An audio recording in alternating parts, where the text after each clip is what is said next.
broadly, when we started, our idea was to capitalize on this India opportunity, because we did believe that financial services in India was a very underserved, underdeveloped kind of an opportunity, which along with economic liberalization will play a big role in India's growth. We started Edelweiss when Indian economic liberalization was just starting to happen. It was underway. From the time Rashesh and obviously the other co-founders decided to put together a company, there was a lot of thought that went into naming it. At one point we reached the stage where we said fruit, flower or color might allow us a great branding opportunity for the firm. A la Apple or Sequoia or other such brands at that time which were were preeminent. Suddenly Edelweiss came out. I think it came from Rashesh, and for a minute we were all kind of, at least I was like, Edelweiss, nobody would be able to pronounce it. The brand didn't really develop in 2005.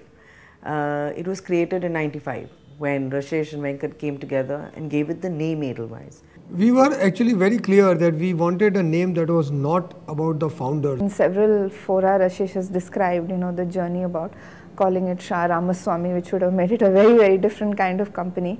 To a large extent still, I think Edelweiss is a brand governed by its two promoters. It is a yin and yang brand. It is a left brain, right brain brand. Rashesh has this sense of a gentle surgeon who is very nice with whatever he does and very precise. And you have Venkat, who is a maverick. I mean, I think Venkat hates wearing ties.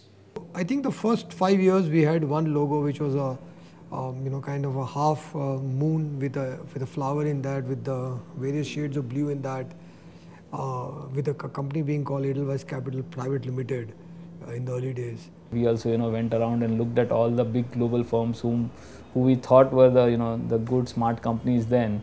Then in 2001 we changed it to that brick one, which was Edelweiss Capital. Capital was underneath Edelweiss, and I think for 4-5 years that was the logo. We were very clear that we needed a distinctive brand, and over the years the brand should be the main identity of Edelweiss.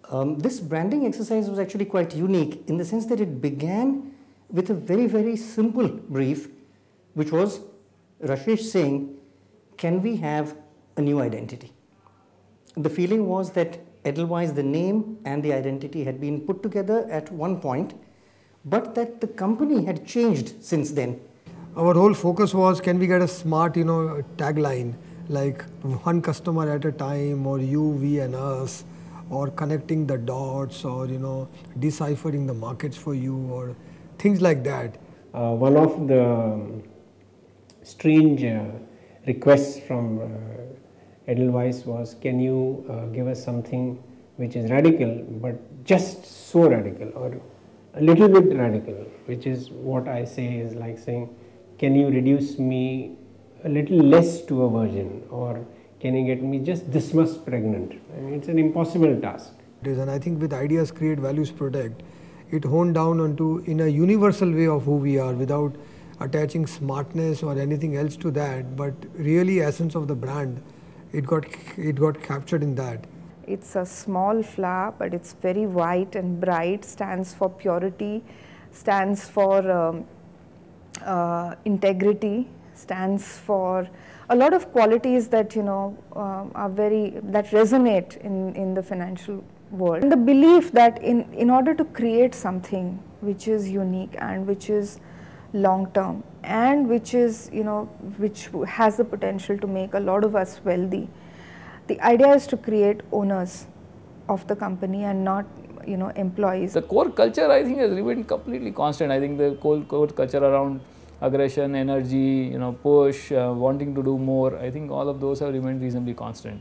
I'm so incredibly happy whenever I've met people from Edelweiss outside. They don't know that this is what I've done for Edelweiss, and they reflect exactly the sense that we are about crafting solutions. We are not about cookie cutter. We are about coming up with new ideas. We are about all of this.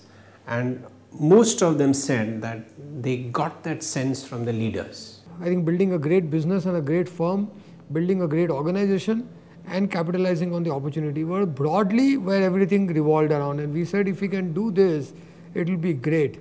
From 2005, we moved to 2007, where from purely wholesale institutional businesses, we have begun to look at the larger India picture and the largest retail pie, and decided to make our brand a lot more understood while continuing to be distinctive.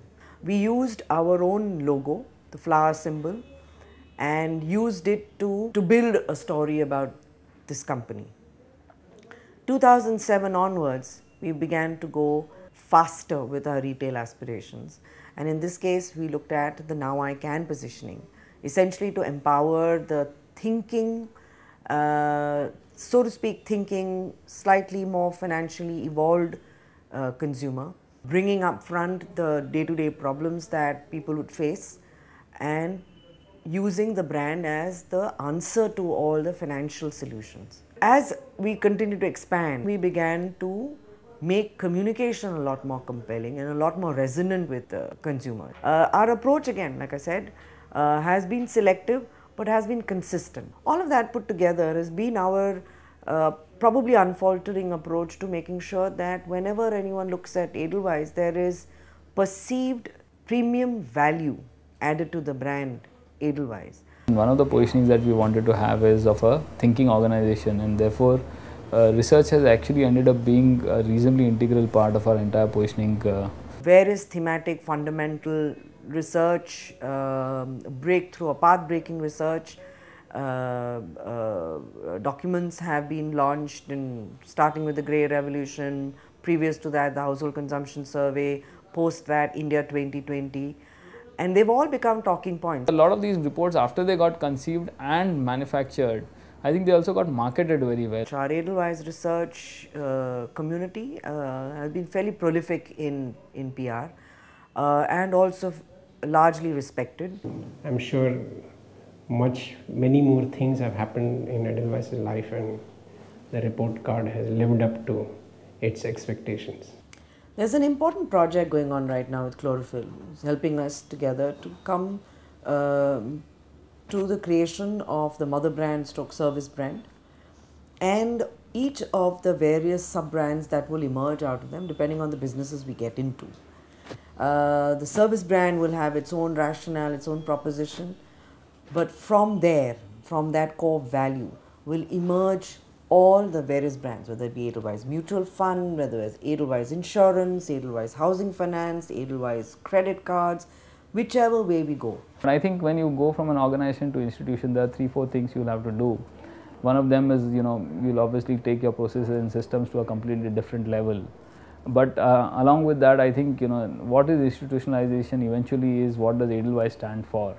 And I think that those things will be what the brand will stand for. So, it is value systems, it is, the way we do things, the way we approach situations, our risk orientation, our approach to various things in life, our thoughtfulness to things.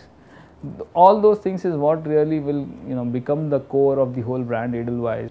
I think we're still in that evolutionary phase where we are seeing and understanding how to build a long-term brand, how to go about it, how to do it efficiently. So it's not been a challenge, I think it's been an evolution, and we are still in that evolutionary phase, and I think for the next, I don't know how many years, I think we'll always be in that evolutionary phase of building a brand.